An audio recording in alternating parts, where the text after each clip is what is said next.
la table visant à mettre sous contrôle l'ensemble de l'arsenal chimique du gouvernement syrien. Cette proposition est fragile, elle est techniquement complexe à mettre en œuvre, mais elle a le mérite d'exister. Cela prouve, Monsieur le Premier ministre, qu'il existe une alternative politique à l'emploi de la force militaire contre le gouvernement syrien. Cela prouve, Monsieur le Premier ministre, qu'il n'était pas nécessaire d'affaiblir depuis le premier jour la voix de la France en nous alignant systématiquement sur la position du président des États-Unis d'Amérique, qui ne sait lui-même pas ce qu'il veut pour la Syrie.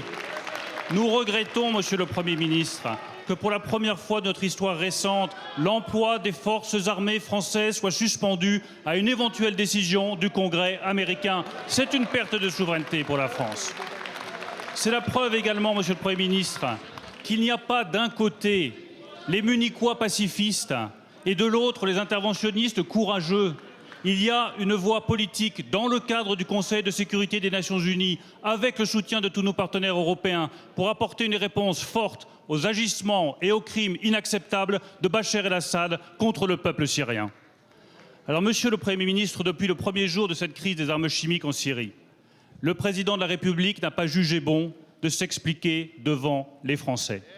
Face au risque d'embrasement régional, face à la menace que fait peser l'islamisme radical dans cette région, face aux risques qui pèsent sur nos compatriotes dans la région, et en particulier sur nos forces armées basées au Liban, nous demandons au président de la République d'expliquer enfin quelle est sa stratégie politique pour la Syrie. La parole est à Monsieur le ministre des Affaires étrangères, Laurent Fabius. Monsieur le Président, Mesdames et Messieurs les députés, Monsieur le député, votre question comporte, si j'ai bien entendu, trois. D'abord, s'agissant du président de la République, il a eu l'occasion d'aborder à différentes reprises cette question, mais il s'adressera, je vous le confirme, aux Français dans un proche avenir et au moment qu'il jugera bon.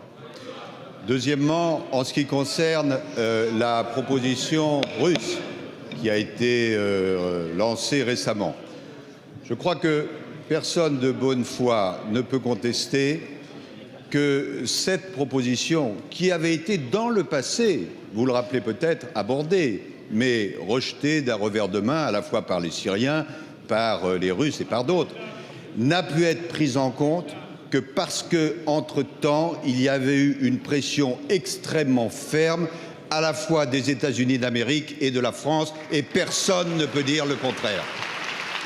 Enfin, Monsieur le maire, sur la question d'un alignement éventuel par rapport au président américain, je pourrais vous dire non et vous me contesteriez.